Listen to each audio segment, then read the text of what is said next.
Hi,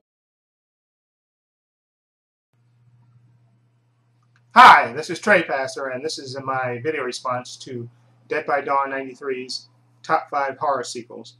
Okay, I first saw a video response by Andrew Bellina to your video, so I decided to make a video response to your video. Okay, and I'll leave a link to Dead by Dawn 93's channel somewhere in here. Please sub to him, and thank you again for doing this subject. I have my 5 movies here, so here's my 5. The first movie that I'm going to talk about is actually a sequel to 2 movies. Okay, The Ghost of Frankenstein and The Wolfman.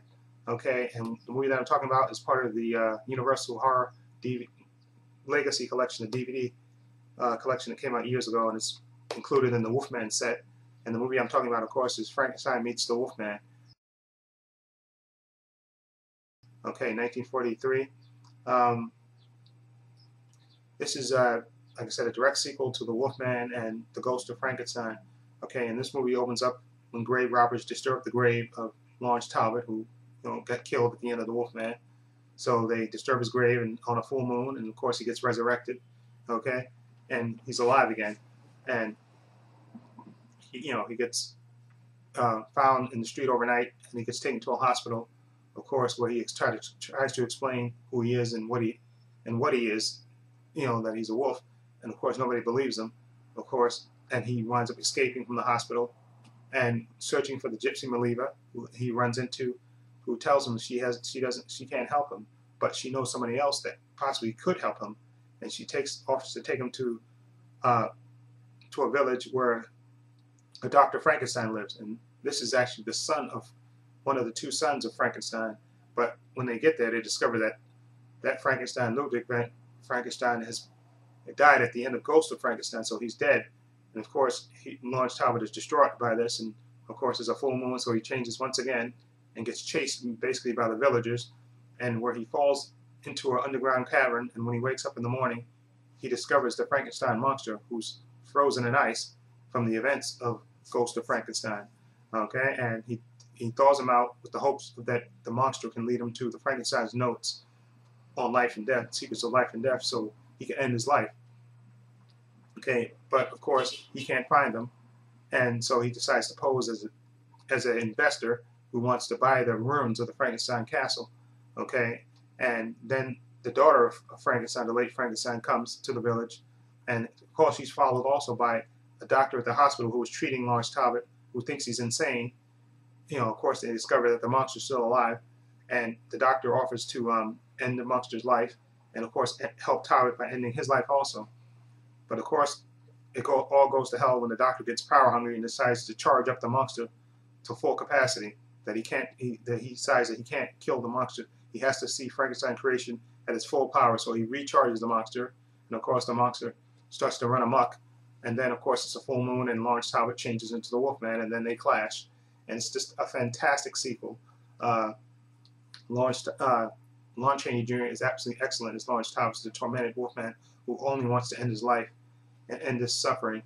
And of course you have Bela Lugosi playing the monster, and his performance is sort of mixed, and it has partially to do with the executives who basically butchered his part. They first had the monster based on the events from Ghost of Frankenstein. They had the monster has Igor's brain in him, and he can speak, and of course he's blind. But the executives, after screening the movie, I read, they basically they cut out all his lines, so you don't see, and basically you just see Bela Lugosi stumbling around.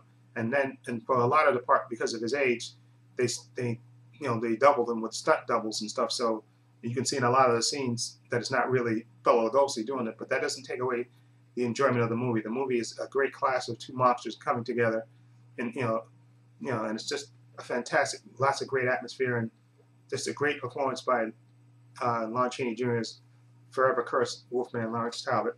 Okay, now the second movie in my list of horror sequels that is part of this collection. This is the Friday the 13th. It has the 8 DVDs in it, deluxe edition, comes with the mask.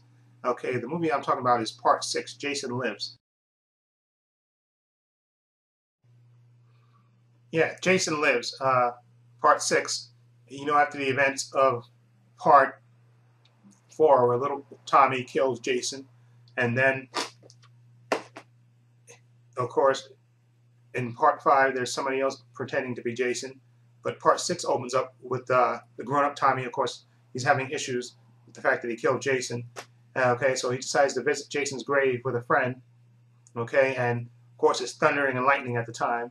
And while they're digging up, they dig up Jason's grave, a metal pole gets stuck in the ground where the body is, and it gets struck by lightning, and it reanimates Jason, and you have, of course, zombie Jason, of course. And it's like a classic homage to the old Frankenstein films with the lightning, striking the pole and reanimating Jason. And that's one of the great opening scenes in a Friday the 13th movie ever, to me, in my opinion.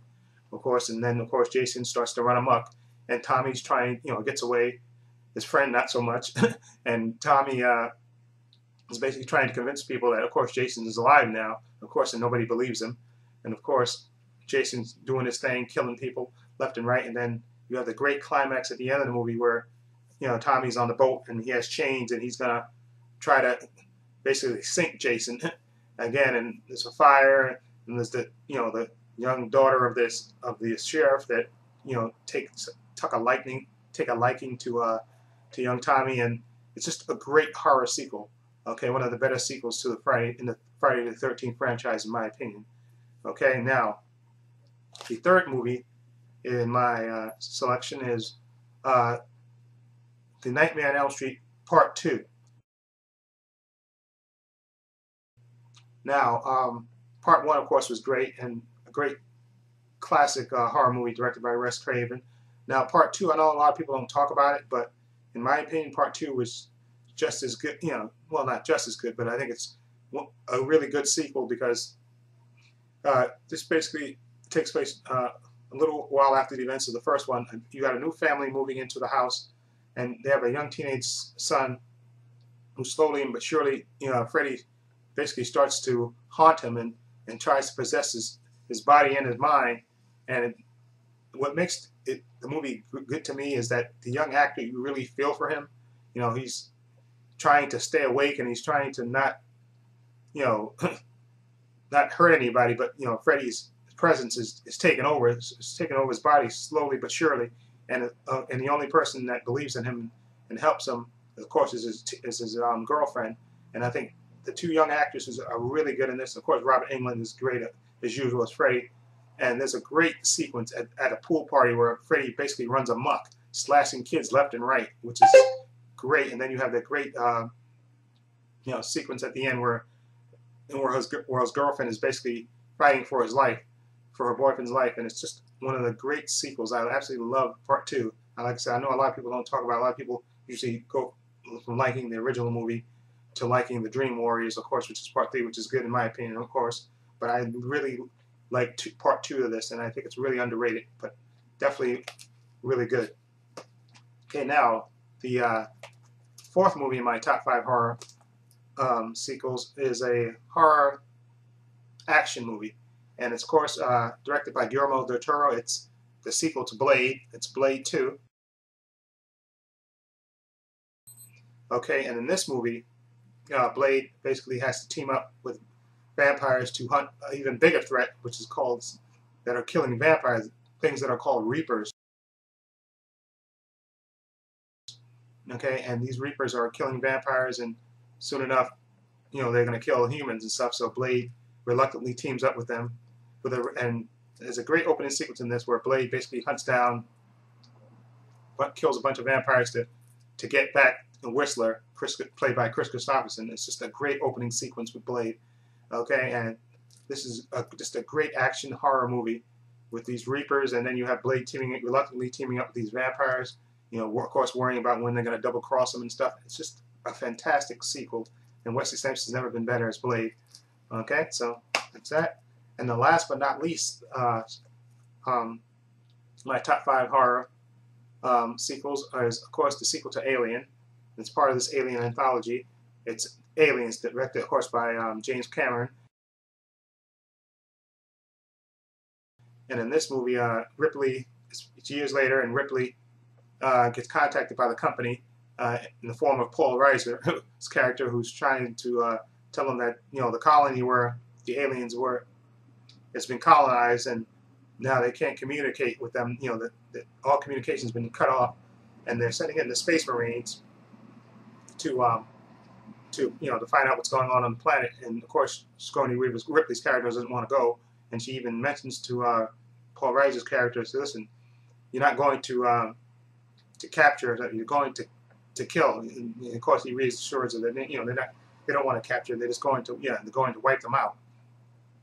Of course, and she believes, and of course, when they get to the planet, the